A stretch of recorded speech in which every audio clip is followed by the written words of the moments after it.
What does that mean? That means Nick turned it on. Well, good morning, everybody. It is Tuesday, October 8th, 10 o'clock. We'll call the Health and Human Services Board together. Everybody has an agenda. If anybody needs a copy of the minutes.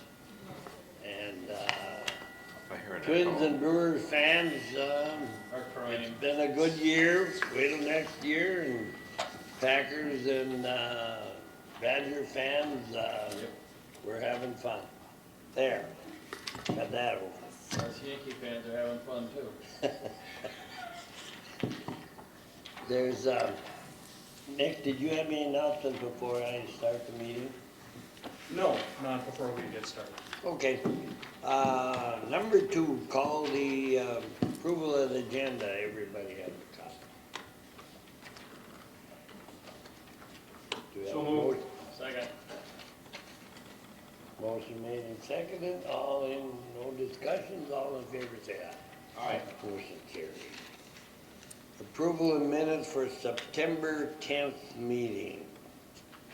Month ago. Any corrections or additions to the agenda as presented? Motion, Bill or Mike, or So moved. motion made by Supervisor Lee and Mike Richard. All in favor, say aye. Aye. Motion carried. Public comment. Do we have anybody from the public? You gonna be on the agenda later? or- They are. Okay, They're presenters. thank you. Announcements and committee information. That's open to the public. You have anything, Tanya, under that? or- Did you skip number 5, Mr. Chair? Yeah, receipt information. I didn't know of anything on that.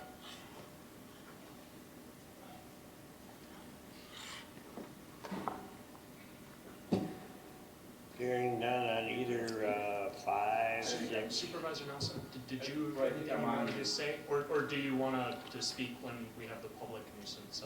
Yeah, I resolution? thought I just would. Yeah, you'll be on that Is that- resolution. I didn't see the agenda, how far out is that? It's number 12. It's after the budget report, but I don't think it'll take too long, Chris. We could cover it now if you I mean, I could cover it now and then just, Why don't we, it doesn't, we can move the agenda around, and so we're done with number 6, announcements and committee information. So that'll fit under committee information or whatever, so I'll turn it over to you. Anybody that's hasn't met Supervisor Chris Nelson, he's got some information on a long overdue nuisance. I'll talk to you a little more about it later. I'll give you the floor, Chris. so Resolution 4619, the one that's in your packet, I do know that Malia has an amended one. This was her draft. So we did make some changes to it. So when you guys have it on your agenda, you'll notice the changes, and it was very simple. It was, I think in the draft it said appropriate county staff. What else did it have? I think, and we were defining it as, this committee, public safety, or sheriff's department wanted some input into this, and then so did zoning. So the idea was that we would send this, start here, and send this resolution to the other committees, and have staff have a chance to review this, and I believe we were putting a 4 or 6 month timeline on it to come back with recommendations.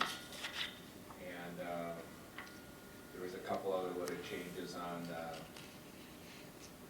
recommended changes, or on some staff fiscal impact or something. We made a couple more changes, but. Chris, you want to just explain the PowerPoint to it? Oh, just what the goal is? Yeah. Well, the goal is that we're having a lot of problems in the county, and it seems like there's no overlay. You know, it's come up with, I've heard a lot of complaints about some of the housing that's out there. Say these old hotels in the county where they're housing people in them, and they're really true residents. And people are living out on blacktop with their dogs, their grills. I mean, it's, you know, how do we regulate that? You know, and we have another hotel in Balsam Lake that's getting a little pressure to turn into one of those facilities. So I'm hearing from the communities, like, what are we gonna do about that? Some of the other public health things would be like some of the pieces of property in the county, clearly identified as drug houses, meth houses, that clearly we have problems in the communities and neighborhoods that there seems to be nothing that anyone can do about it. Another concern is the tourist rooming house. That's when this came up for us too. The county just passed a tourist rooming house ordinance, and people have been complaining about, you know, these businesses coming into neighborhoods, and you're, you know, 10, 20, 30 feet away from a tourist rooming house, and they're basically renting them out to up to 20, 30 people living in them. Lots of nuisances. We brought that to county staff and basically couldn't do nothing about it. We showed multiple violations, sanitary violations, overcrowding violations, just neighborhood issues, animals. We actually had a picture of one facility actually pumping out the sewer tank was, you seen where the sanitary tank was. You saw, they had a picture of the pump in the sanitary tank. They saw a drain tile coming out of the sanitary tank, 10 feet from the lake, and an extension cord there, but didn't see anyone pumping it, so we couldn't do nothing. And it's a tourist rooming house. So clearly, there's a problem. So where were they pumping the sewage then? Into Deer Lake. Really? Yeah, good spot for it, right? So, but no one saw him pump it. So, I want to congratulate the people that are, first of all, Chris, and the people that are working on this. This has been going on in basically townships for as long as I can remember. You know, I first got on the town board in Farmington when I was 28 years old, and town of Farmington is just, you know, a mile from the county line, and we're within 20 miles of the cities. And so people come to the townships, and townships, there's no sense of having an ordinance if you can't back it up. And so countywide now, we have a district attorney, we have the sheriff department. This is where it needs to be, and it's. this will be an overlay. So the way I understand from Corporation Council is if a municipality has their own nuisance ordinance and it's stronger than the counties, then That would take place. But this would overlay cities, townships, everybody, and, you know, to work out the mechanisms on enforcement and who's, you know, I think there's a lot of details that I just didn't want to go down to say, oh, this is how it should be. We looked at some draft ordinances out there, which I think we'd be a lot better off if we developed it ourselves. The one thing I was recommended highly is that we go very, very slow. There's a little bit of appetite sometimes to say, throw everything into the box, and hey, this is a problem, this is a problem. We've identified 50 issues that we should be doing. I think that would be a mistake, and I think if we go after and get something in place, simple, smart, and then be able to add to it, this document as, you know, over time, you know, that would be my goal, is that we just get something in place and we start down the path, and we develop something that everyone feels like it, you know, Sheriff's Department has a few things he's talked about. I know he wants to come and participate in this. I know zoning has some stuff. I don't understand really the role of this committee or even the department, so I don't know what implications this has or what we already have. So I'll be very honest, I'm very naive about it, but I just know we need to do something. I know that we don't want to what I hear from at least the ag side of the community is we don't need to go down the, right now with the big discussion of CAFOs and all that. We've heard people saying, oh, we can regulate these by the nuisance ordinance and an odor ordinance and a dust ordinance. I think that's not the intent of this right now. Over time, maybe it can be, but I guess my goal would be just to encourage you guys is to try to work on something, come up with something simple. We all work together and do something that would work for everybody and help the townships out. Even the villages need the help. There's small villages that can't deal with it either. Centuria's got the same problem. They got an old hotel that's been turned into whatever it is. You know, the country dam one, you know, supposedly part of it is being regulated as a motel, but part of it's not. And it just, to me, welcoming people on Highway 8 to Polk County to that kind of a facility where there's a sign on it that says we're open for business. I've heard a lot of complaints about that.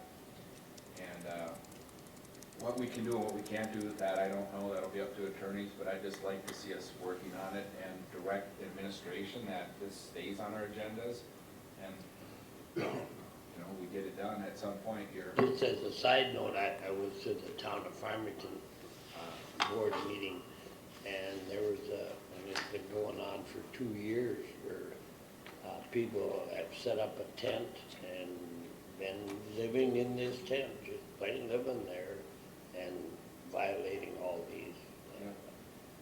And then down along the St. Croix River, town of Farmington, there's campgrounds and people living in these campgrounds, and then there'll be something like that said you gotta comply with an ordinance. So Administrator, I know I haven't signed it because there's supposed to be a new draft here this morning, but I certainly would sign it as a sponsor, but I guess I wasn't prepared to sign this one. Yeah, and I can get you a Okay. new copy, and also Supervisor Nelson, if you want public safety as well as zoning to have input. It's in the new would you- resolution. Sure. Would you like the amended resolution, the new one that you and Corp Council put together, would you like that referred to those two committees before we go to county board? I don't think so. I think if we have one committee saying, hey, this is, I think this is the place to start. Yeah. And I think this is where it should be hashed out. I just think if this committee's okay with moving it on the way it's drafted, if they wanna make some amendments, we can do it at the board floor. I'm not saying that I even have it this right, but, you know, at least you guys can have some input in the resolution, and if you need to add additional language to what you see later, by all means. So, Mr. Right now, the resolution does have a number. 4619 was the original. That's still, that's still the number. Yeah, usually when we just do an amendment, we don't have a brand new number for the resolution, we just swap it out. And this really isn't an amendment. She just sent over, and she admitted it, she just sent over she sent over the original draft instead of the amended. Does somebody on the committee want to move that hearing the discussion, that we move this resolution forward? I would certainly so move that, yes, absolutely. I'll second that. Motion made and seconded. Any other discussion? What are the changes?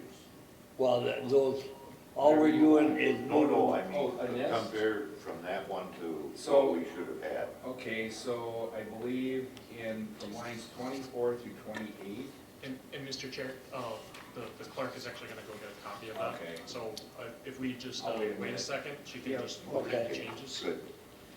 Mr. Chair, Supervisor Pritchard.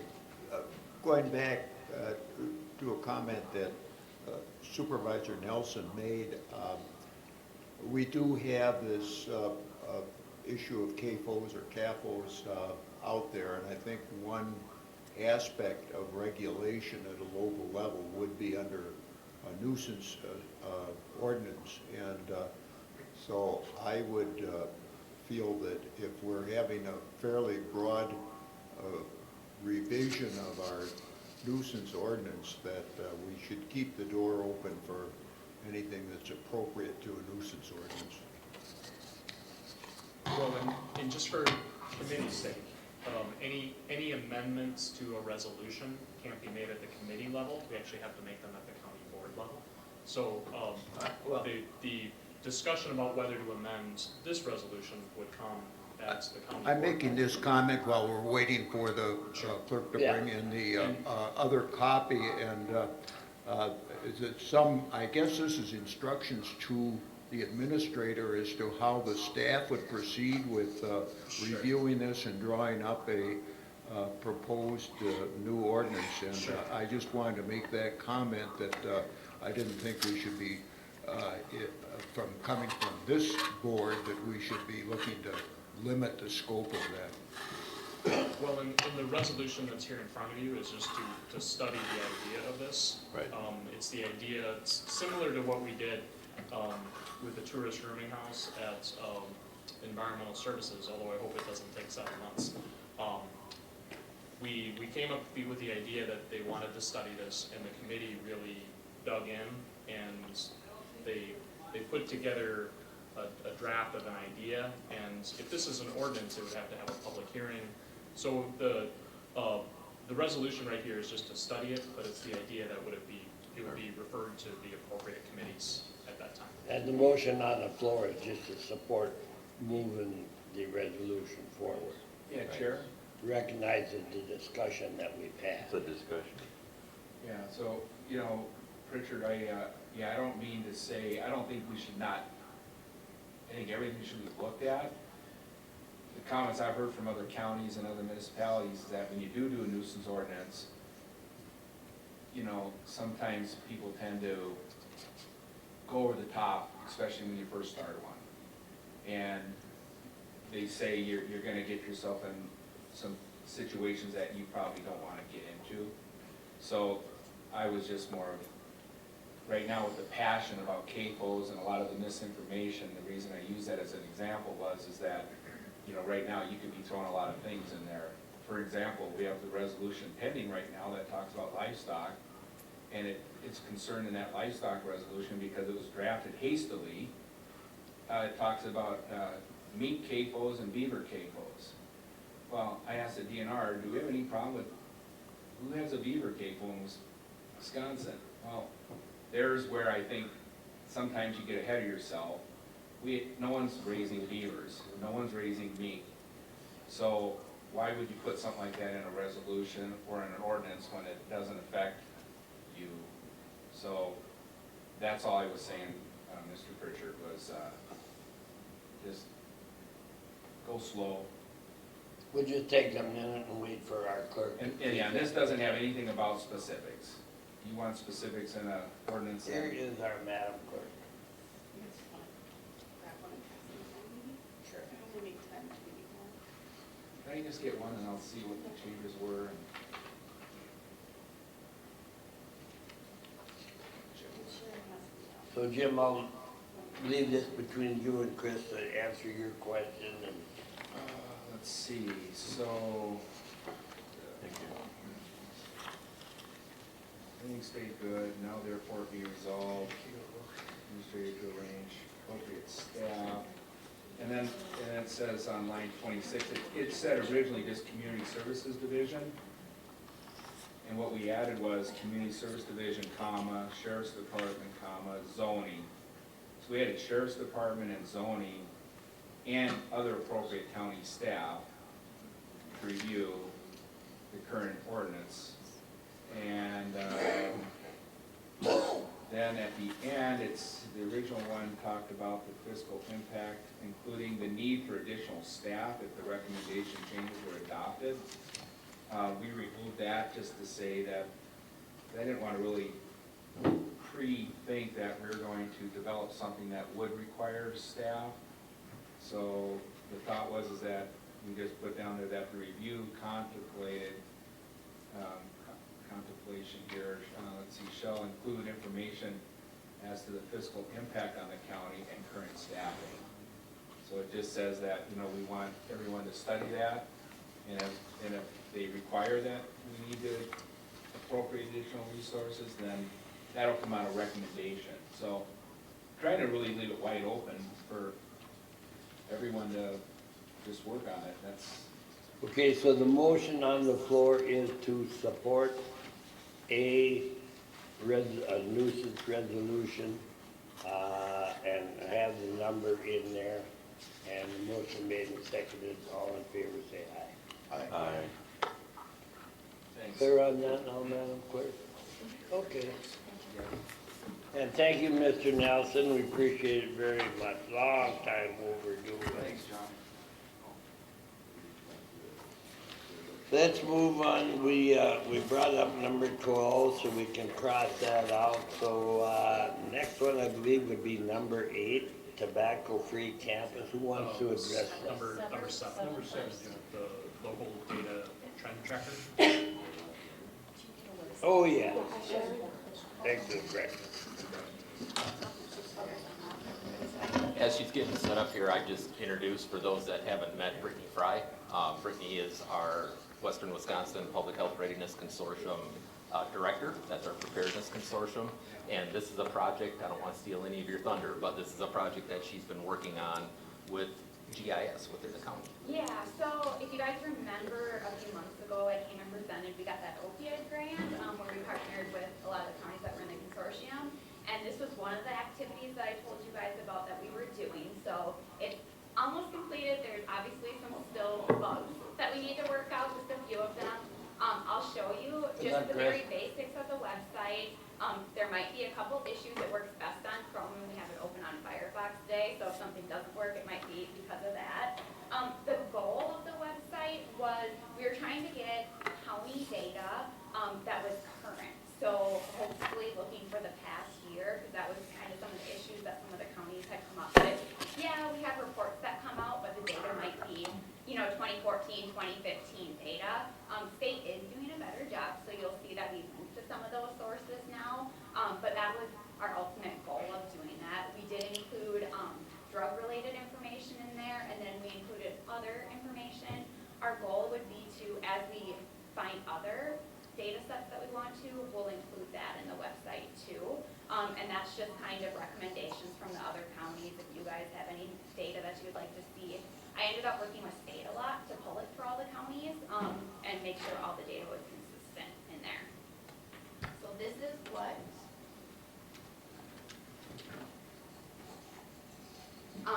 our web application looks like. You can get to it from our consortium website, and also land information, put it under the interactive maps on the county website. So Brian actually came up with the name. That's our acronym for the consortium, WWPHRC, which stands for Western Wisconsin Public Health Readiness Consortium, Trend Tracker, and that way we can just be able to add data later on, and we won't have to change the name or anything. So basically how it works is there's layers over here. So you can pick what layer you want to see, and that's probably really hard and small for everybody, but you can pick what layer. So this one is alcohol, and I think it's acute maybe? Yeah. Acute?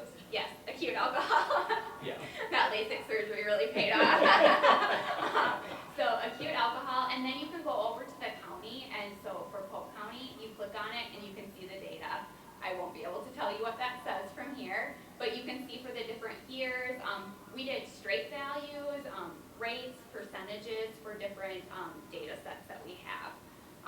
What you do then is you click off the data set, and then you would click on to the next one, and it'll load for that data set. And you can just go through all of those. We also have a bar graph here, so you can see as time goes on what the data, how it changes. There's another feature where if you want to click off, so if we don't want 2018 data, we can click it off and just see 2017. People could take a picture of that from their computer and put it in a report if they want to. So this is for all the counties that are a part of the consortium. We also have 2 tribes, so in the future we're looking at putting the tribal data. It's just a little harder consistency in figuring out what data sets we want to use. So we'll work with St. Croix Chippewa and then Bat River are the 2 tribes that are part of the consortium. The last thing, which a lot of people like, as we were doing this, we found a lot of sources where they are putting county level data and updating it on a yearly basis. So those are the links. We have 4 more that people have identified that will get added on there. It's not just about drug data and things like that. There's school data on there, that last one, the WISE Dash, that has a lot of information about enrollment. It has about like IEP, the number of IEPs schools have, graduation rates. We can find a lot of other data on here too. There's CPS data, that was something we were gonna include, but CPS actually has a map that the state puts together. It does take a little while to load, so I won't click on it for you guys, but so that's just kind of the goal. If you use any of those, sometimes it might say 2017, but it has yearly data. It's just kind of how they update the data. And that's basically everything. I mean, I could go on, but you probably don't want to hear anymore. So the intent is that both internally within the division and then externally with our partners, whether that be through Polk United or our healthcare partners and things like that, the more current data we have, the easier it is for us to adapt and develop programming towards what the data is showing us. So we now have the ability, somewhat in real time, to be able to see current trends and then whether or not our programs are making an impact. Eventually, we want to be able to get to the point where we can get, in this type of a system, they call it granular. You can get down to zip codes and you can get down to municipalities. And a really good example of that right now that they're using around the state in more populated areas is they're using that granular data to study and analyze where Narcan is being administered. And then they can create programming and resources, allocate to those hotspot areas, and they're saving lives. Okay? So this is, the skeleton is laid for us to be able to get to that right now. And really looking at what we feel is good data that our partners would benefit from. But as Brittany said, it's designed so that we can grow. We can grow with the data and hopefully get even more specific in the future. So it's a really cool, the state has looked at this system and went, oh, maybe we should do something like that. So I think it's a really cool, unique resource. And we'll continue to update it every year. So we have all our data that we're ready to pull every year and get it updated. And Matt is doing a great job, and they've already said that they will continue to update it once a year for us. Brittany, I'm confused as to the consortium in relationship to our being the only county in the state that is not part of the opium lawsuit. And Nick, this is before your time. We had, I know it came to the county board, Mike, at least twice where we voted. And we did. And when the two gentlemen from the state came up, and Mike and Jim, maybe you can follow up on this. I remember the question was, and I think, Mike, you were part of that. The question was to these gentlemen, how long a time span do we have to reconsider and be part of this consortium lawsuit? And I remember specifically they said we could join that anytime. And I think a consensus of the county board was we all lacked some information from these gentlemen. I thought they did a very poor job of presenting the presentation, and I think that's partly why it failed, because I think we all had questions as to how much our district attorney was going to be involved, attorney fees, if it would be charged back to the county. We were all looking for some information, and we thought we could, I thought we were going to have another vote, and I think it would have passed unanimously, and that didn't happen. And I think that lawsuit is actually settled now, isn't it? It's nearly settled, and actually about a month or two ago, the county got paperwork from the attorneys handling the class action lawsuit. Because it's not just one county, it's not just Wisconsin counties, there are counties all throughout America. And the paperwork was the county actually saying that we were not going to be involved. And I did consult with the county board chair on that. The county board voted not once, but twice to reject it. Yes, And that was your choice, and I think the discussion was that not a whole lot has changed since that point, and we generally don't try to revisit votes that where something hasn't changed. So unfortunately, Polk County is the only county in Wisconsin that was not part of that lawsuit. And I think that turned out to be unfortunate. I believe there was several of us that had a misunderstanding as to some of the things that were part of. Too bad, Richard. Two things. I think one question is if there is a settlement, whether or not Polk County would nevertheless be entitled to some distribution out of that settlement, which could very well be. I see Supervisor Osborne shaking his head. At this point, no. The other, I'd like to finish my Go comments ahead. here. The second point was, I, for one, had asked then Administrator Fry to provide some information as to a general estimate of what the damages suffered by Polk County might be, that is, expenses incurred by the county because of opioid abuse. And that was, I sort of viewed that as what we would call maybe low-hanging fruit, and that information was never provided. There's a question of how much staff time might have to have been devoted to providing that sort of information. At one point, I think it was the staff had said they would provide it, and that never happened, and it hasn't happened to this date. We were having a discussion at that time that our problems here in Polk County seemed to focus more of a result more from methamphetamine than they did from opioids, unlike some of the other counties such as Milwaukee and so on. But there were issues, and there were other supervisors who had different feelings that they didn't want to see lawyers get wealthy or whatever. But anyway. Any other comments on that? And maybe just to clarify too, the grant that was associated that Polk County received, the consortia wrote for the opioid related dollars, is completely unrelated to that class action lawsuit. I Totally separate, so just to clarify that. Would it be appropriate for you to, as long as that was mentioned, would it be appropriate for you to expand any more information that you have gotten on the settlement?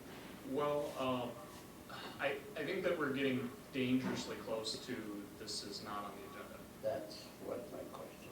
So if you guys like, we could put this on your next agenda and we can discuss it. I would fully. like that, yes. I think we owe it to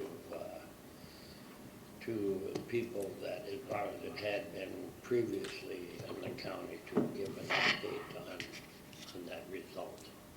Michael? I would renew the request for some information as to what damages Polk County may have incurred as a result of opioid abuse. And if I could speak to that very briefly. Part of the discussion in getting into this lawsuit, because I was there when Rock County was discussing this, is in joining this lawsuit, you're empowering staff to look at this. It's not really just a matter of getting staff to devote half an hour to pulling some data. I mean, there's some serious staff time that is involved in this, and that's what all of the other 71 counties in the state were doing as part of this lawsuit. They were pulling their data and incorporating it into the class action lawsuits. So part of, I can't speak for staff directly because I wasn't here, but part of the vote in turning down becoming part of that lawsuit is really, we're not investigating that information because that's what we would have done as part of the lawsuit. Okay, I think we're up to date on that. Brian? Thank you, Brittany. Thanks, Britt. I guess so. What's the point of spending time on that now? Mr. Chair. So, Just one comment on that. I remember the discussion that we had, and I know Dr. Logus spoke to that very eloquently about the opioid abuse and supporting that, as did Gretchen Sampson. The interesting thing is in pulling that data together, maybe you can answer that, Nick. When that lawsuit is settled, would any of those funds that come back to those other 71 counties, with the resources that those counties have put into gathering that data, would that monetary amount be covered by that lawsuit? So the counties could recoup any of that money that for data gathering would have been used? You don't know that? Well, I do, but I think this isn't on the agenda, Okay, so I can actually, we can talk about this more fully on the next agenda. okay. I don't mean to be evasive, it's Right, not and on I the agenda. certainly understand it, but I know that there were a number of questions that came up from the county supervisors at this committee meeting, and then it was handed into the full county board. And I certainly wish from my standpoint, because I was in favor of that, I think I made the motion to become part of that, and I think Dr. Log has seconded that. That it's very unfortunate, because I think we certainly would have been able to recoup some of that money for the county, not only for programming, but certainly for staff time in putting that together. And so I certainly would like to see that data next month or whenever it becomes available. Thank you. And just thank you, Bill, and just to comment on that, I thought that was the unfortunate position was Gretchen Sampson, who had been here 40-some years, and had just received the national award for that department, and she made the elegant plea to the county board, and the county board didn't listen to our staff, and that was the unfortunate part of it. So that's something just to fill you in, because we highly regard our staff, and that was one case where it happened. Moving on, Brian, are you still? Yes, I would like to turn it over to Mary Bowe. Mary Bowe is the program coordinator for the multi-jurisdictional collaborative, Western Wisconsin Working for Tobacco-Free Living. She's going to give you a little bit of a presentation here. I want you to think from the perspective of policy as she's speaking, specifically policy related, county policy related to our tobacco-free grounds and other policies and procedures that relate to that. Okay, so she's going to start out with a little bit of information. Obviously, the big buzzword now in tobacco is e-cigs, electronic devices, and things like that. That kind of puts everything back on the front burner related to that. Have that in the back of your mind, but again, really try to ground yourself in policy as Mary is presenting.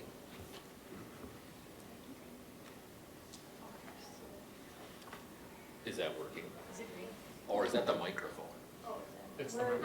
Can I talk? Can everybody hear me? Yeah. I've been told that I have a pretty loud voice, so if that's okay for your technology system. But okay, as Brian mentioned, my name is Mary, and thank you for allowing me some time today on your agenda. I appreciate being here. It's been a little while. I think the last time I presented was a year or maybe a year and a half ago about electronic cigarettes.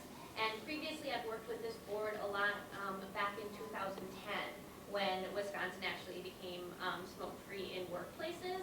So I appreciate being back here in kind of that looking at the policy type work that Brian talked about, because we know there needs to be a lot of education that happens in order for policy work to move forward. I work, this is coming on my 13th year in tobacco prevention, well, 11, I should say, 13 with the county. And I think that we are in a time, again now, of really seeing some significant stuff in the world of tobacco prevention and control. In general, just as the public health standpoint in the background of that, tobacco use is still the #1 preventable cause of death and disease in the United States. So I think that that's important to realize as we look at how we are doing this. And I always preface that we're looking specifically too at a lot of youth stuff and our next generation and things that are happening with them when we look at our policy work too, and trying to help those generations, of certainly not making judgments on what people's choices may be in terms of that. So Tanya, if you don't mind going on to the next one. You guys have seen this before. It's in all my presentations. We talk about what our mission is. We're really working to reduce the burden that tobacco plays on people's lives, both physically and mentally, also on our youth, and we envision those clean air and healthy communities. And one of those things that I think is important as we look at this policy work today is keeping current and updated with the things that we're looking at here in Polk County. Again, something you've seen, the areas that I cover for the state are Barron, Burnett, Pierce, Polk, Rusk, and St. Croix counties. So I'm fortunate to be able to work with all 6 of those areas, with Polk County being kind of the hub of that. So as Brian mentioned, the question that kind of brings me here today and why we wanted to look at this is stepping back and looking where we have been as a county in terms of where our policies are. Okay, so the Polk County Smoke-Free Air Ordinance was adopted by the county back in 2010. Some of you are very familiar faces too from that time, and I appreciate the support, as I mentioned earlier, when we were working on that. When the state smoke-free air law came out, it was through, fines were going to be done through a summons and complaint process rather than a fine. So Polk County needed to decide if they wanted to amend that so that we could actually do some fine stuff. That hasn't really had to be a huge big issue because people generally are rule followers. So across the state and in Polk County, there's probably 98% compliance with the state smoke-free air law. Yes, are there places in the state that are not? Are there places in Polk County that we struggle with? Yes, but overall, the state and the county policy to do this has had significant impact on the health of the county and the state. So we haven't really looked at the county smoke-free air ordinance since 2010. And one of the things that's coming up across the state and in the nation with the electronic delivery devices is people are amending in Wisconsin that state language with just switching out some of that smoking language to include those electronic delivery devices. There's model language out there that would help us with that, and that's a pretty, depending on what your thoughts are, and that's why I'm here today, is to kind of just get some input of what would be helpful for you to have as you look at making this choice. So that's one of the first things. As you heard earlier, where do we start? Do we start small? Do we look at the whole piece of the pie and go gangbusters? But I'm here to kind of help you look at what some of the different stages of policy may look like. So really a lot of this policy stuff looks at not just the smoke-free air portion, but adding those electronic delivery devices that we're seeing have such an impact on our youth right now. And it is as significant here in Polk County as we're seeing nationally. So the other portion of that would be the Polk County smoke-free and tobacco-free grounds policy for our employees and visitors. Currently, it talks about 50 feet from any entry, and the smoke-free air law that was also adopted is referenced in our employee handbooks. Talks about you have to be a reasonable distance from an entryway where the smoke does not infiltrate back in. So that is in there.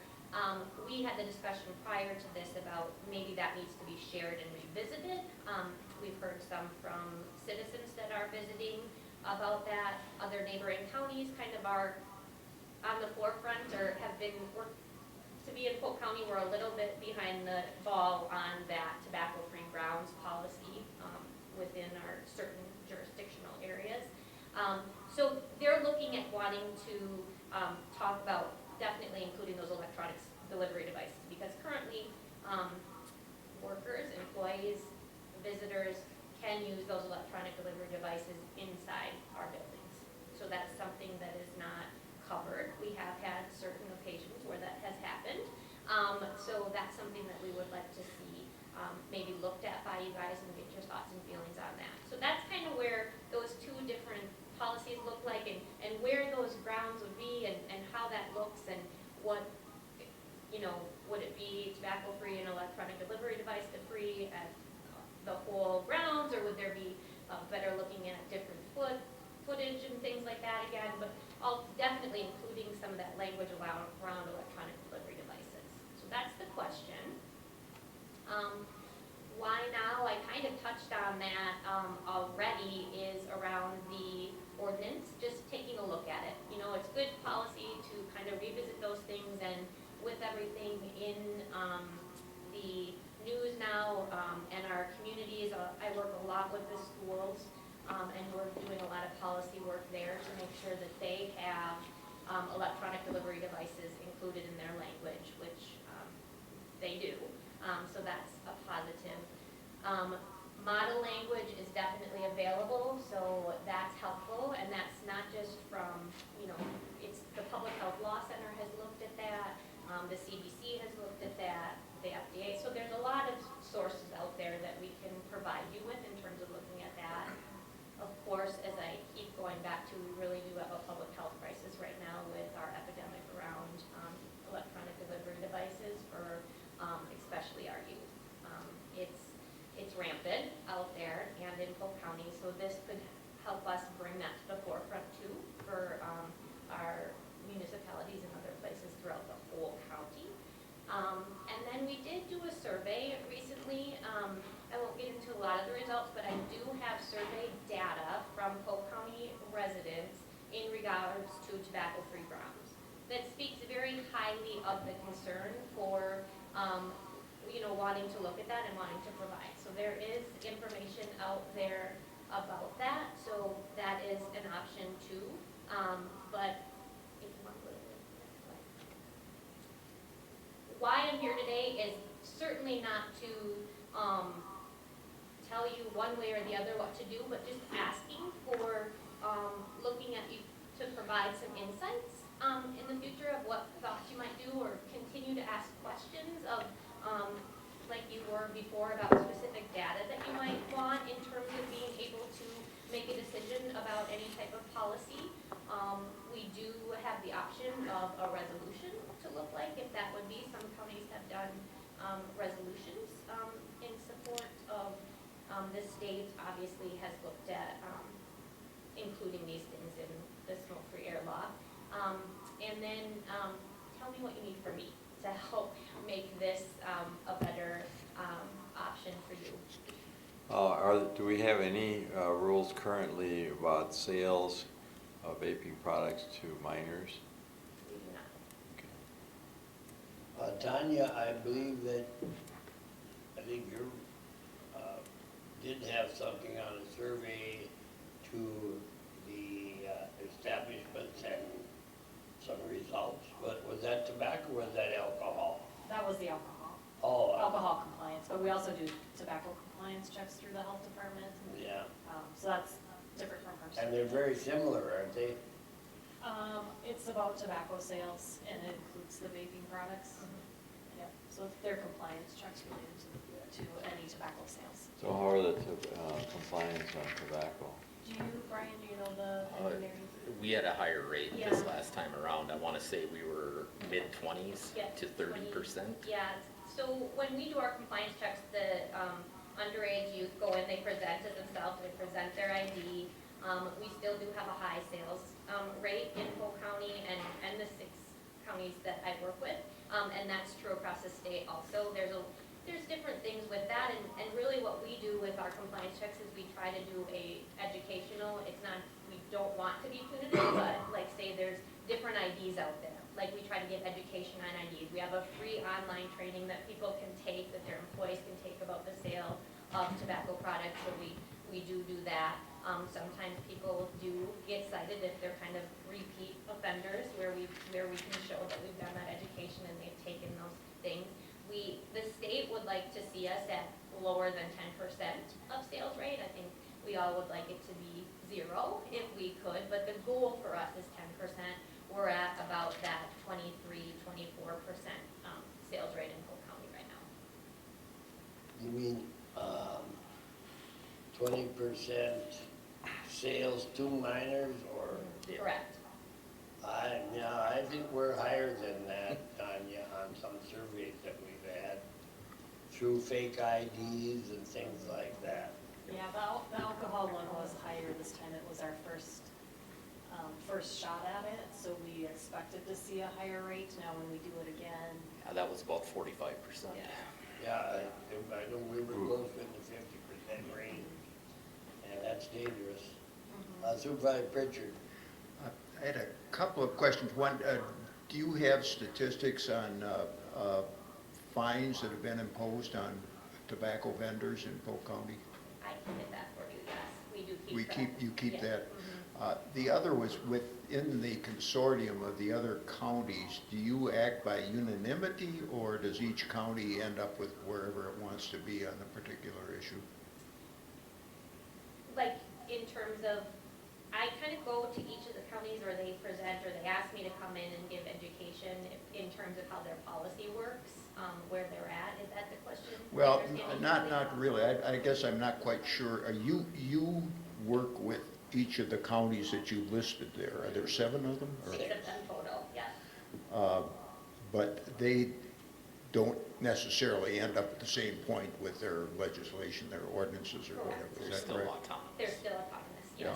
So we're separate, each county, each municipality that I work with. So we don't only work on policy work, I work on a lot of education, obviously. We do the compliance checks, we work with our legislators at the state level in terms of educating them on the tobacco prevention and control issues. We work with local governments, both at county level, municipal levels, village, townships. So it's a wide range, but each of those areas definitely would make the decisions amongst Well, themselves. if it's in order here, I would make a motion that we authorize the administration to review and propose an amendment to the 2010 anti-smoking ordinance or anti-tobacco ordinance to include electronic delivery devices. Motion on the floor, and then I'll call for discussion. Is there a second? I'll second. Second by Dr. Lagus. Now we're open for discussion, and I would ask Tanya and Brian, her question on the screen was what we can do as a committee. So now we have a resolution proposal and support. Tanya and Brian, can you have any addition as Mr. Oliva I had a do, but- question first. Supervisor Bell? Mr. Bonaparte, just to keep you updated, District Administrator Brandon Robinson over at Unity is working on a, Mary, are you aware of this? Okay, good. Is working on a countywide ordinance regarding vaping, so that all 8 schools in the county will be consistent. Unity is the only school district that is not within a municipality, and therefore, for their tobacco ordinances, et cetera, have to fall back on county ordinances and how they relate to the use of tobacco products. So in order to be consistent, it would be much like the nuisance ordinance that Supervisor Nelson has proposed. If a municipality is over and above, this ordinance would be an overlay to what is already in place. So I've talked with Brandon. He called me and asked me to help him with that, and wanted to know the protocol of what would be done if an ordinance was written. And I did talk to Malia Malone, and so she gave me the protocol of how that will work to go through the county system, including Mr. Osborne input, and then through the committee process, and then up to the county board. And they're hoping to have something ready to go by January. Okay. If you could make sure that flows through my office. Oh, absolutely. It was gonna go through Malia and then directly to you, Mr. Osborne. Okay, That that's was fine. the way that would work. And I told Mr. Robinson the same thing. So in order to get everybody on the same page, from the educational standpoint, Dr. Loggins, that's what we're looking at. Yeah. So it's important that everybody's on that same page with that. And Tanya and Brian, do you have some additional discussion on this? Well, I think what our purpose for today was just to provide some education and start the discussion. We're not looking for a resolution at this point, but is there more information that you need from us on the current policy, and then moving forward, what does that look like? And would it make sense more to work with Brandon Robinson and what his resolution is looking like? So we would want some guidance from you guys on that. Brian, you have Yeah, the only thing I would add is I appreciate the resolution that's on the floor. in support. Looking at adding that language around electronic nicotine devices. And it's really important that we use that model language because the industry is always looking at loopholes so that we're making sure we have language that's very tight. And the industry can't do their workarounds. The other suggestion I would put out there is if we are looking at that particular policy, if you would like us to also look at the tobacco-free grounds policy, we certainly can do that at the same time, but that's a decision that you folks would need to dictate to us. So, in bringing it back to last year's, our policy goes through health and all policies, so maybe it would make sense to do just the amended, and we could run it through our health and all policies procedure that we Sure. need to do. Health and all policies, it's a model for looking at how the policy affects. Brian, I think a comment you made there was the loopholes in the industry. And it's interesting now, I believe Governor Walz in Minnesota he's trying to propose a ban on all of these vaping things. And I believe that's political. I would doubt if you would get the industry to ban vaping as a whole. So Sure. The biggest- politics versus industry. Yeah, the biggest example, I believe, and Mary, correct me if I'm wrong, a lot of people think that adding the language of electronic nicotine devices is a win, and it is, adding that language, but it's different than electronic delivery devices. Does that make sense? Because if you put into your policy electronic nicotine devices, that means that the electronic devices that deliver something other than nicotine are still legal. Correct. Okay, so THC or any of the related substances. So we would want to make sure that we don't get ourselves caught in that kind of that semantics piece and making sure that we're using as tight and comprehensive of language as possible. I believe the intent and the way the proposal rather would be stated is you're in favor of moving ahead with restrictions? Yes. So that can be the And key. I would, And then that would cover grounds too, Brian? the If moving grounds, ahead with well, that would be- restrictions? I would be in favor of the broader Yeah. review and I would be also in favor of both because I don't think that we want people coming in here using their electronic delivery devices, breathing, smoke on us because we don't have a policy in for county offices or buildings or public spaces. So all in favor of the, Mr. Chair, if I could weigh in, because I actually had a meeting with public health staff where I presented some concerns about implementation. So I've got a couple different comments. Number one, I want to make sure that our timing coincides well with some of the other things that are going on. Bill, you mentioned the school districts, Unity working on a resolution. Maybe it would be fitting to just take a breath here and see if we can try to merge what they're doing with what we're doing, rather than us jumping in front of them and then maybe having to redo some of this work. Just my 2 cents there. That might change some of the wording of the motion there, if the committee is in favor of that. Also, we can certainly study the concept of what we can do with regard to an ordinance and present that to you. But I do have some concerns about implementation when it comes to if we were to consider a smoke-free campus. I just, What, smoke-free campus yes, for this building, you think? this building and other county buildings, but if you, the committee wants, we can study it. I kind of wanted to let you know that I do have some concerns about implementation. Well, let's carry on with the motion and second that we have on the floor. And it simply says, I believe that we move ahead with looking into restrictions on our vaping and, what would you say, Brian? Specifically, those two policies, is that? What does the clerk have? I have a lot of them. Let's see.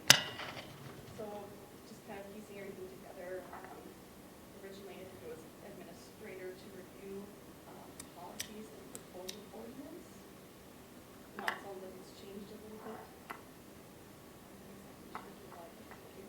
I think you mentioned the word restrictions and just move ahead with restrictions on the, Is it, the original was to review the 2010 policy. you did mention that. It did not speak to the smoke-free campus, and I think that's what we're asking to bring back and study. We can do that study just like we're doing with the nuisance, and present some recommendations to you. It involves employee relations department, it involves a lot more than just us at the table, so we would like to be able to be with the rest of the departments that need to. Is there any teeth to having an ordinance like that? I mean, where are we going? I mean, what are we gonna do?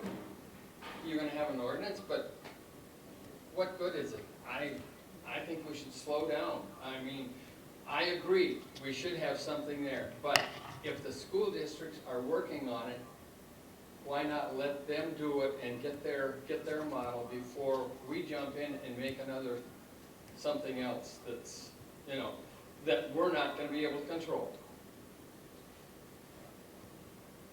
Well, I don't think there was anything specific. The way I looked at it, it was just, yeah, like if the 8 school districts proposed something, I thought the motion was just in favor of support of restrictions.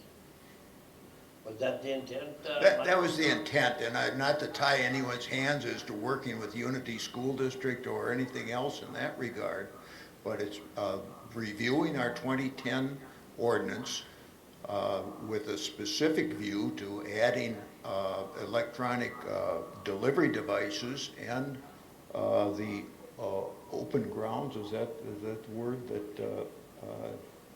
Yeah, tobacco-free that Brian grounds. had, tobacco-free.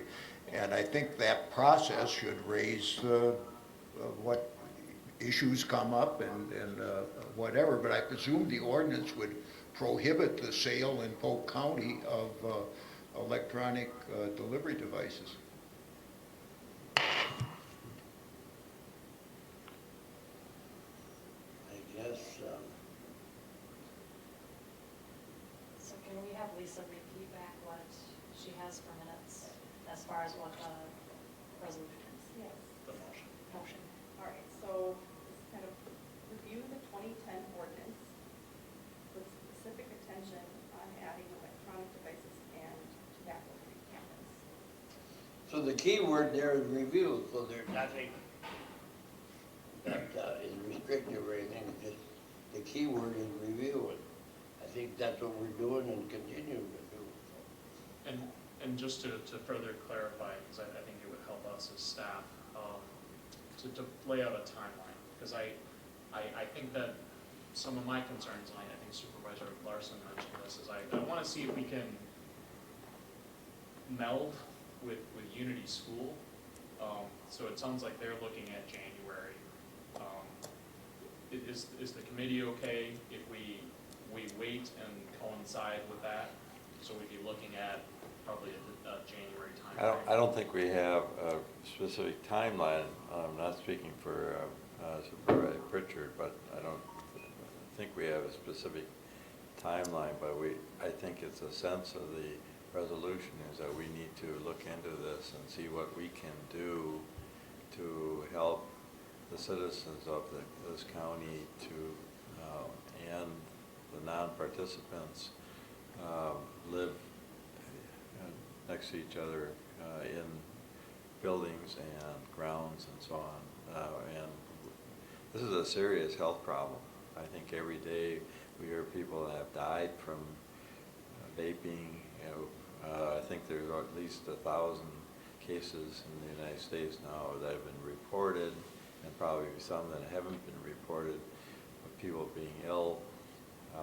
It's a huge public health issue, and I think that we as a public health committee need to address this issue in some way and not put our head in the sand and say, well, let's wait till the Unity School does something. Well, we had our presenter here, and we had a motion, and the key word in the motion in my, from the clerk is review, and we had a motion and seconded, so I'd call for all in favor, say aye. Aye. Aye. Opposed? Motion carried. Okay. If I Thank you, see a Mary. sign that says no smoking, does that mean no vaping? I don't think so. Good question. It I don't technically, think no. so. You're Not right. right now. No. Yep, you're correct. We don't have, it's not part of the ordinance. That was the key to Supervisor Pritchard, is to review the 2010 ordinance. Pass the resolution. And the word it was review. Okay, carrying on with the agenda, Tanya. So we don't really need a lot of time for this. I just had sent out a division update for you guys to read, just to kind of give you the happenings of, what each department is up to these days. And we plan on doing that quarterly for you guys, just to give you an update on what's going on in the departments. If there's any questions on that, I can entertain those. Otherwise, we can move on. I'm leaving the rest of the agenda up to you. Oh, okay. Any questions from anybody? So the next would be the budget report from Administrator Osborne. Sure, and I can start, Tanya, and if you want to jump in if I'm missing anything, please feel free. Yep. So how we've done this is in your packet, you've got budget information, it says Health and Human Services. It's got the county seal. And we've got lots of useful information, bar charts, pie charts. And I think just for the sake of being succinct, I'll just say that Community Services did a marvelous job on their budget, so I certainly compliment everybody who worked on that. And we worked within our budget ceiling. So there are new positions that are going to be funded in this year's budget. However, they are budget neutral, meaning that if we're bringing somebody on in our community services division, they're coming with a funding source. So either the state is paying for them in terms of increased funding, or we're getting grant funds. So that's just the important thing to mention. We do have certain initiatives where we're going to see an increase in budget, but like I said, it's primarily due to more funding from the state. A notable example is actually our Department of Children and Families. The efforts that the county's made this year to lobby to get an increased allocation in the state budget. I think it was $30 to $60 million, a very large amount of money. But our share of it, I think, and you probably have a better idea about this time, it was like Yeah, 280. they started out asking for 60, ended up getting 25 million. Our share will be about 238. 238. And that was a result of our trip to Madison, I Yep. think, that we Yes. did lobby with the. And that's certainly appreciated, and the way we've done it in terms of our budget is we put in the additional funds, the 230,000 roughly, with the idea that we just put it in as a placeholder. We're asking staff for their inputs about how we want to spend those funds. It could be that we want to hire additional personnel. It could be that we've got more programs that we want to invest in. But that's a significant increase for the better. I think we're going to be able to do some good work with that additional funds. The other thing to go along with that is that the state has started a statewide survey with a firm out of, I'm not even sure where they're, the last one they did was in the state of Colorado, to standardize caseload sizes for child welfare. So we're gonna take it a little bit slower to see what the recommendations are. Recommendations are supposed to be out by August of 2020, but there's a pretty significant survey going on with analysis, and then they'll give us what our caseload sizes should be, and we'll look at our social worker to client ratio in the Department of Children and Families to be in sync with that, if we need another supervisor. So that's why we asked for those placeholders with that money. Just if I could add to that, I went to the Wisconsin Counties Convention, and I sat in on a couple seminars on pertaining to health and human services. And the biggest point of the discussion there was the number of cases that the caseload worker should have. Yep. And it was pretty interesting. Some were, well, kind of astronomical, up to 30s, 40s. And there was, I believe, one county there where their caseload was down to 8 and 10. And I think that's kind of the target area, isn't Yeah. it? Yeah. Thank you. So I guess my point in terms of community services is we don't have a lot of real drastic changes. I think the changes that we do have are good, most of them just incremental. But we didn't have any additional funding requests that were policy choices. In my PowerPoint to the county board, we had 7 additional funding requests that were considered matters of policy. County clerk reports, tourism, economic developments, the fair, and 2 for the museum. So we don't actually have any that are the purview of this committee. So typically we wouldn't consider those in terms of new funding requests. So I guess the budget review will be a bit more compact for this committee. But just touching on a couple other departments that are under your purview. Golden Age Manor. Right now we've submitted a balanced budget for 2020. One thing you'll find is if you go around the state, it's very unusual for counties to have a nursing home and to have no tax levy supports. Extremely unusual. I think we might be the only one. I mean, it's very rare, and it's really hard. So I certainly salute Dana Reese and her ability to keep that tax levy neutral.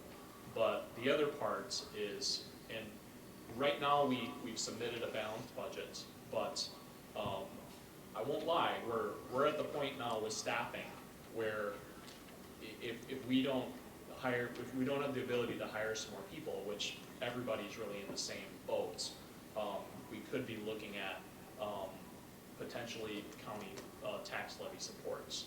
And that would involve some education. We'd go to this committee and we'd give you a good update about what's happening, and also the county board, because that would be a big change in policy. And like I said, the trouble is that with the staffing crunch, particularly with CNAs, that we aren't able to fully fill all of our nursing home beds. So in essence, we've got revenue that is just sitting out there that we can't utilize, that we can't realize because we don't have the staff to fill it. Right now, we're making do, but it could get to the point where we have to revisit that issue. And when we're at that point, we'll come to this committee and the county board. So I wanted to give you guys an early heads up that could be something that could occur. Just in addition to that, and all our folks encourage young people and students and that to look into maybe a part-time help or something we'd like it in Golden Age.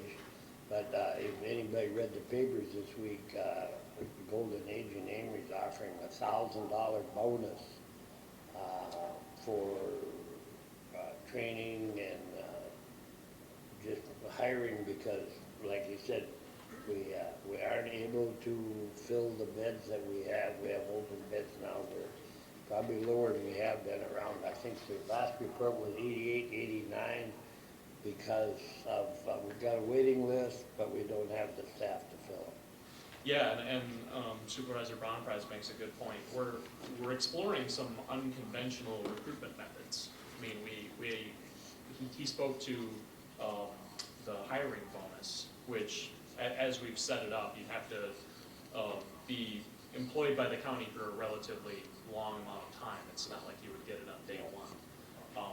But the other part is we looked at a referral bonus, meaning if existing staff have relatives or friends that were interested in pursuing this field, and they would refer them to us, that we could also utilize us. But we're going to see how these strategies work out. Maybe we'll get some additional employees. The crisis is so bad in the hospitals.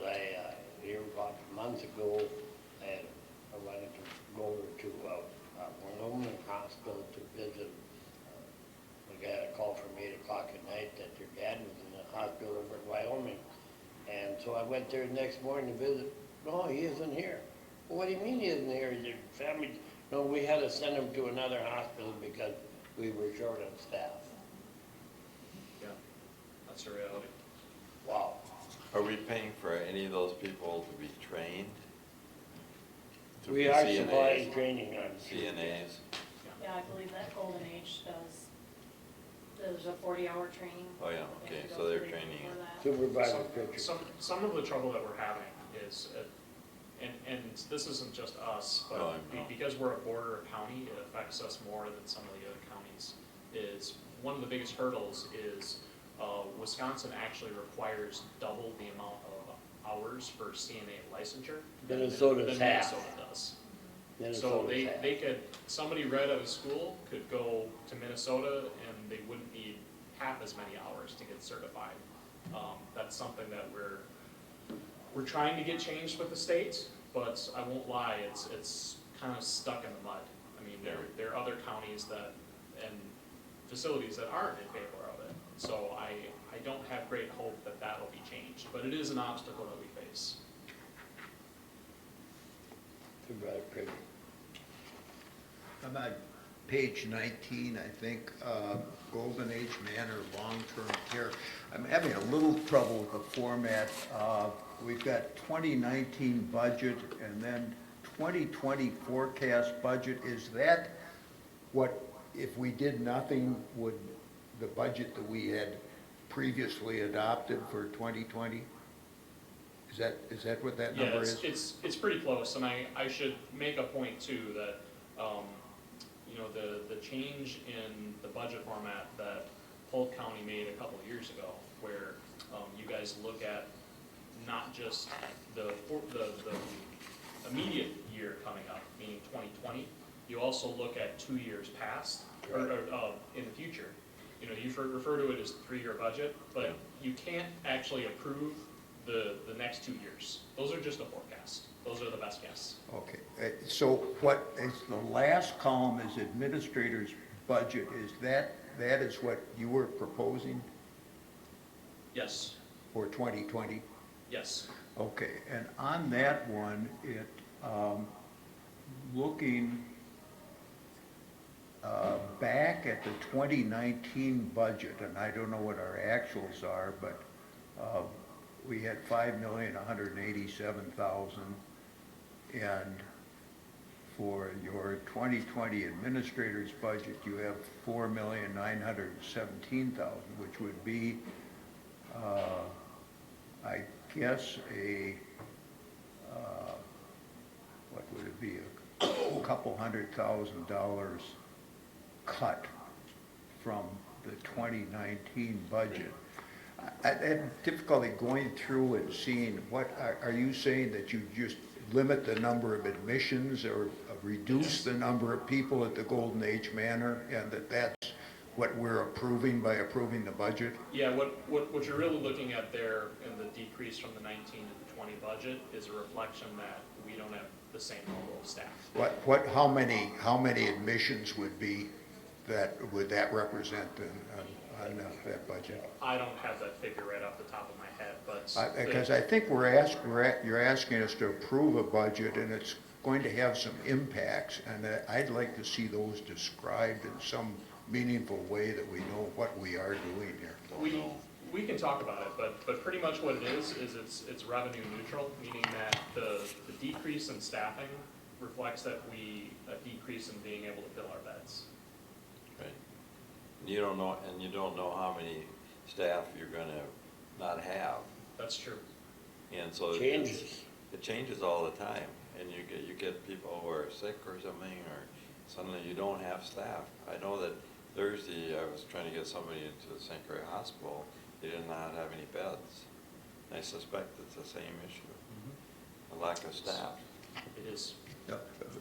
Just a further comment. I'm just taking that as an example, but going through this for the division, this whole thing it would be very, very helpful to have, this is what we're cutting, or this is what we're adding, or whatever. Well, I guess my point is it's not really a cut, because we don't have that staff. Well, it's not like we're laying off staff. Well, there may be others in here. That's what I'm saying, that describing what the consequence is of the numbers in this budget, where we're making a change, if you will. The other thing what I'd say is, this is what's budgeted, but if we get to the point where we can hire more CNAs, I mean, that'll come in as additional expense, but we'll have a revenue line that will offset that. Well, I don't mean to focus specifically on this one. I'm talking about what we've got in here generally, of having some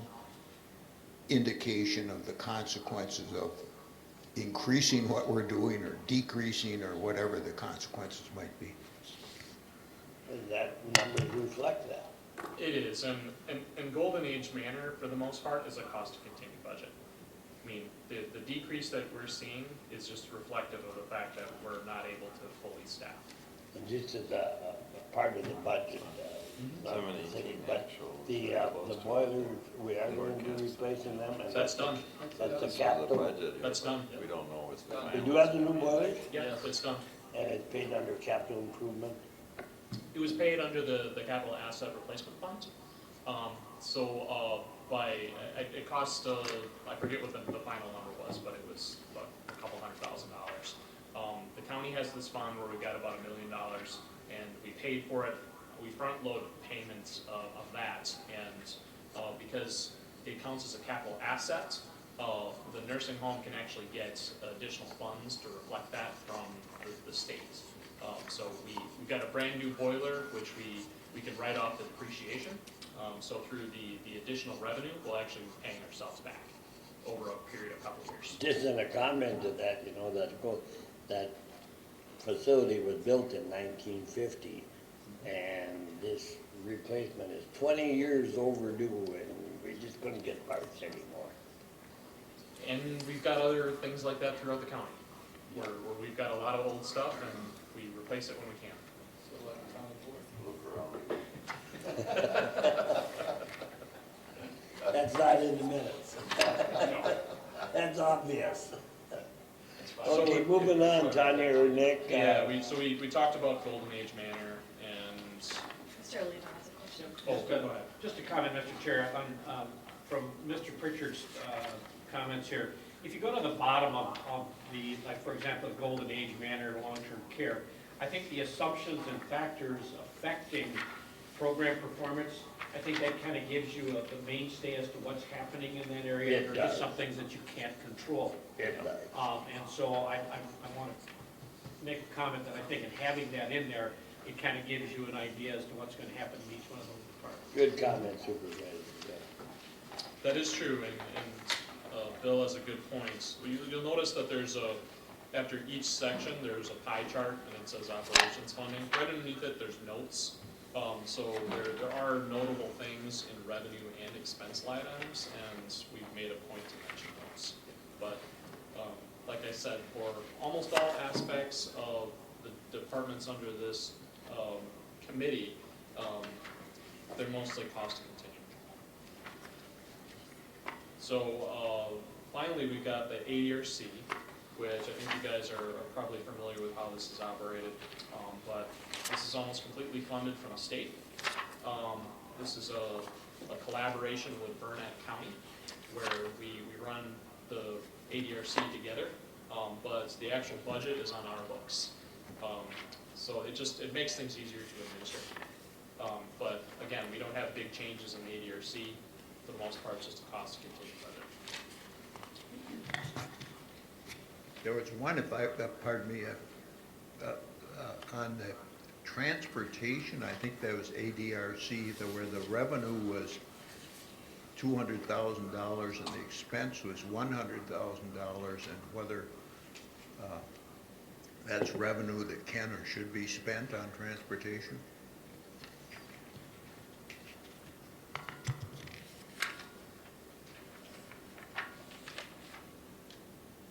What page are you looking at, Supervisor? I'll have to leave 38. Four.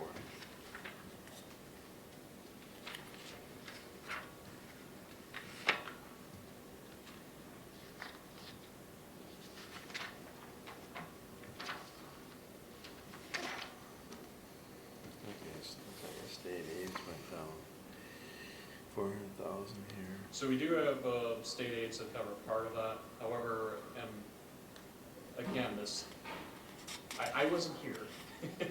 But what I was told is that a number of years ago, the county actually merged their council on aging functions with the ADRC, and that was a program that was in the aging services. So I think there might have been a portion of county funding that funded that, but it was carried over. So it's not a new cost. It's pretty much the same as it was last year. There's a trust account too. Transportation has a trust account, and I think she's planning on buying another vehicle. Yes, it's the In trust. 2020? The trust account is Yep. they fund vehicles out of So that. that's probably where the revenue is not looking. She'll just transfer money.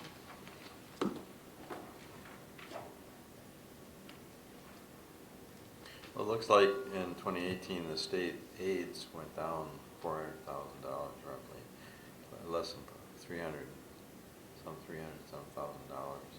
But then, but in the 2019 budget, it went up again. So, is there any explanation for that? Is that just what the legislature does? Well, actually, a lot of the ADRC is actually based on time reporting. Oh, time. So it could be that we're just projecting we're going to put in less time. It's not that we just get, they write us a check and this is what we get every year. Okay. It's we report our time and get reimbursed. Okay. So, They set a standard for what percentage they have to, and that percentage keeps creeping up. So they have to be more productive Yep. to be able to get that funding. Okay. so talking about ADRC, are you moving Yep. to number 13? It's page 38, I believe, that people that find it. That's transportation.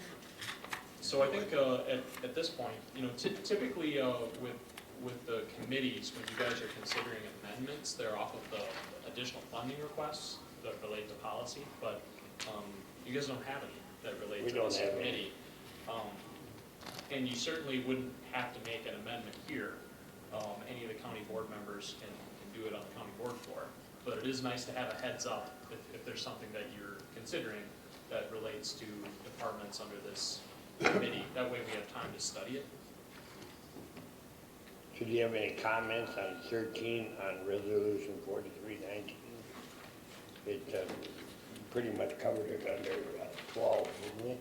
No, that's a different resolution. That's a different item. I think we're still on the budget. Oh, that's 40, yeah, that's different now. Yep. Excuse me. Does anyone have any budget amendments that they'd like staff to consider? Where,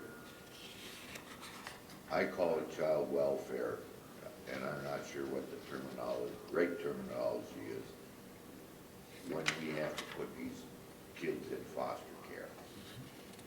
So I guess, Tanya, where in this budget would I find that? I didn't really know what I was looking for, I guess. Page 23. Well, I got that right in front of me.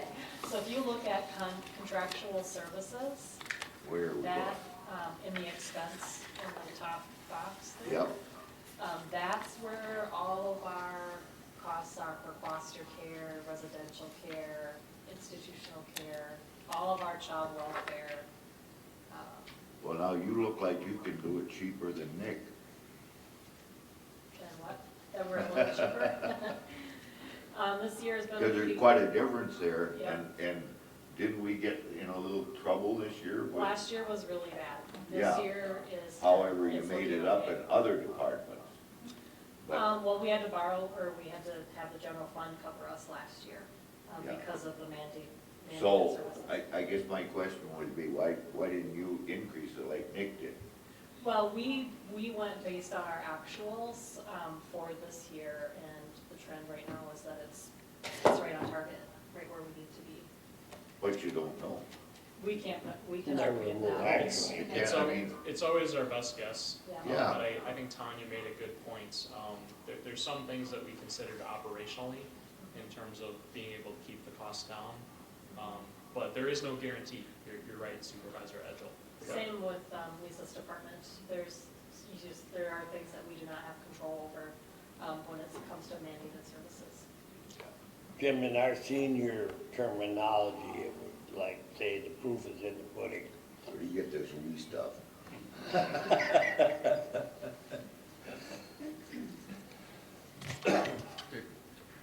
I'll come back to page, I think it's 38 here. And this is ADRC, I don't know, do they set their own budget or what input do we have with the budget? I'm looking at the chart that pertains to transportation, to provide rides for elderly and disabled residents who have no other means of transportation. And on the 2020 forecast, there is a surplus, I guess, of 79,000. On a 2020 estimate, there's a surplus of 157,000. And the 2021 forecast, there's a surplus of 99,000, if I'm reading that correct. I think this is an area where we could very well use a lot more services.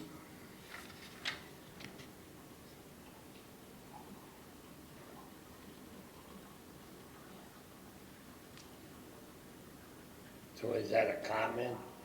It's a comment, and I don't know if this is within this Are these? board's discretion to, It's what the ARDC has proposed to the, And the ADRC actually has a governing board, so if you guys are talking about making big programmatic changes, then that would probably be the I venue. it's believe not Joe a Demling- programmatic change, it would be an enhancement, I guess.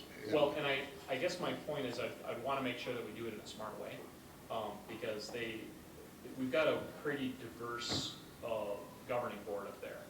We've got Burnett County, got at least one of the tribes, we have the different interest groups, and rather than us just deciding that we need to spend this money, if there's an outcry from that group that, hey, we need more services, that would be the appropriate venue for it to come from.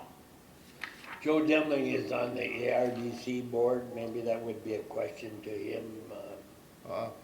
And the feedback that we're getting from ADRC and its clients is they're happy with the services that are being provided. Well, my observation, one of the largest deficiencies in Polk County is a lack of any public transportation. This is a little microcosm of public transportation that exists It here. is, and we're looking at people who are on medical assistance getting to appointments. We're also looking at, I think the Veterans Program uses it to get to VA appointments. And I think they're included here. I don't know if these numbers pertain just to Polk County, or are they to pertain to Burnett and Polk, or what? I can't speak to that, I don't know.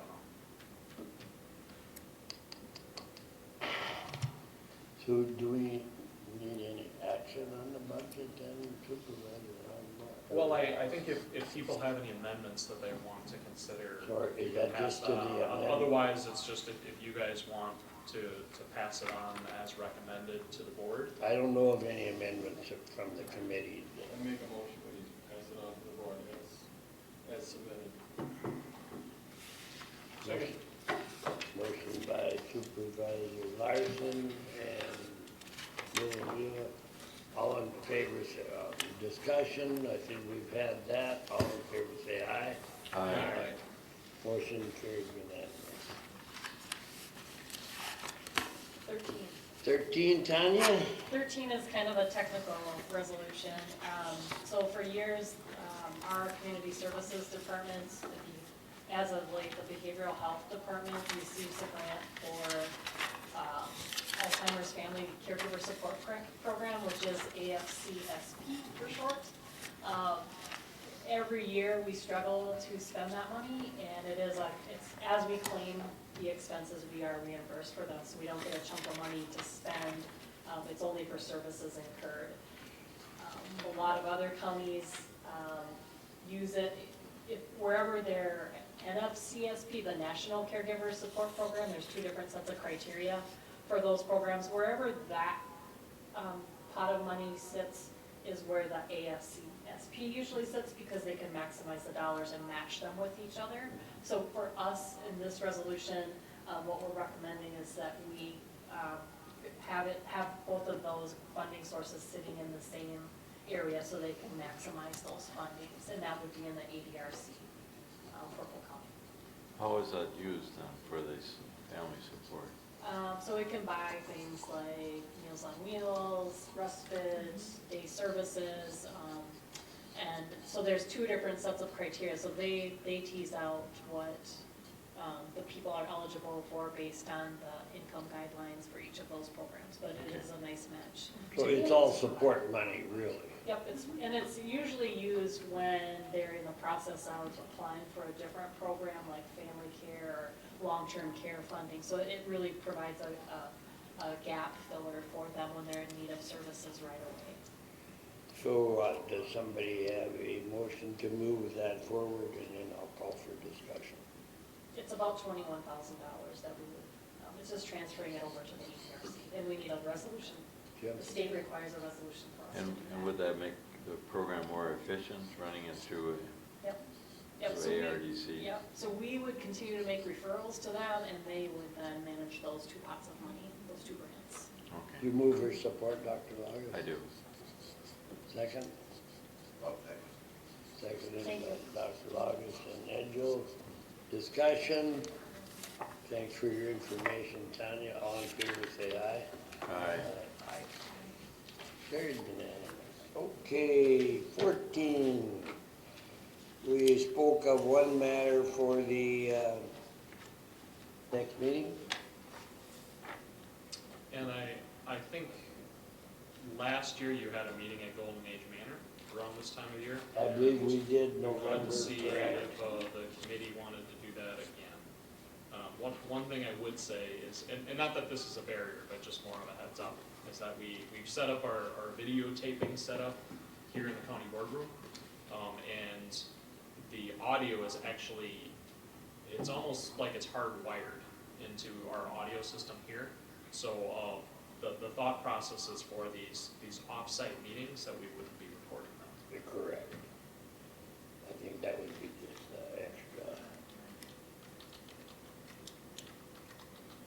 So we will have, all in favor of having our next meeting at Golden Age, is that we did last year.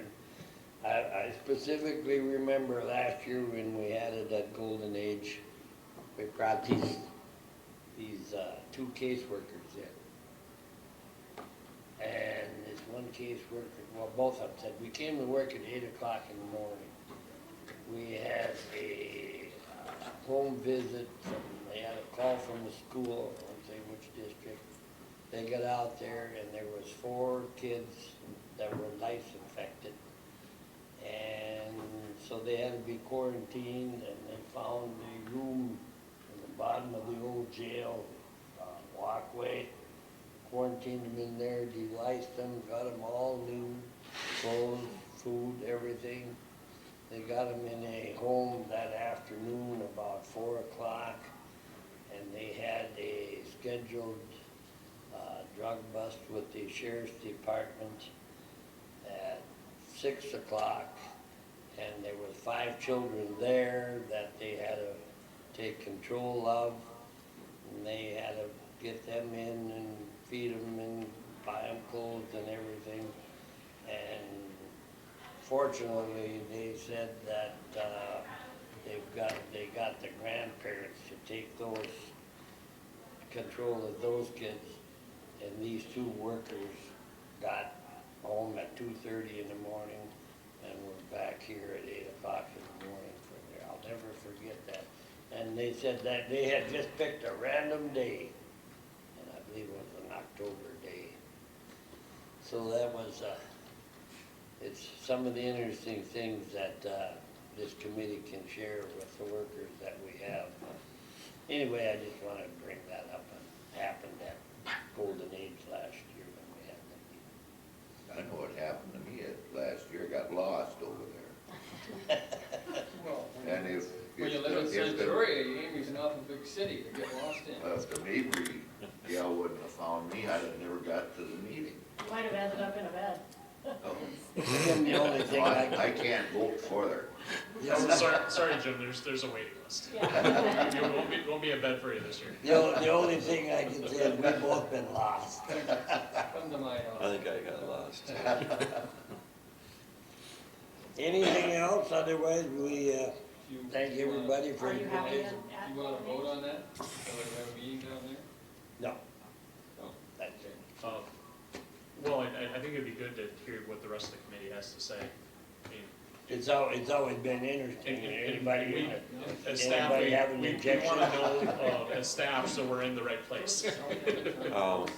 But we Oh, would, I can find I would it. definitely Maybe need once I directions get on it, how to I will. get there. Boy, just ask. Cause I got lost last year too. We'll make sure It's you. in the basement. Come in on County Road F, and it's right behind what used to be the old Amory Hospital. Oh, We still have that boardwalk connection between that facility? I believe it. Green? No, I don't. But with Yes. regard to, there'll be the address for Golden Age Manor on the agenda if you guys want to have that. Plus, I'll talk to Dana to make sure that we have some signs that direct people to the right room. Go in the door and it's the first one, you can go down the basement. What do you say? Okay, about 3 stories. I would certainly be in favor of that. I don't think we have any objections, right? Okay. Okay, we'll plan on that. I do. Motion to I adjourn. do. So move. Moved by Larson. I'll second that. All in favor, adjourn, say aye. I. Thanks, everybody. I gotta feel my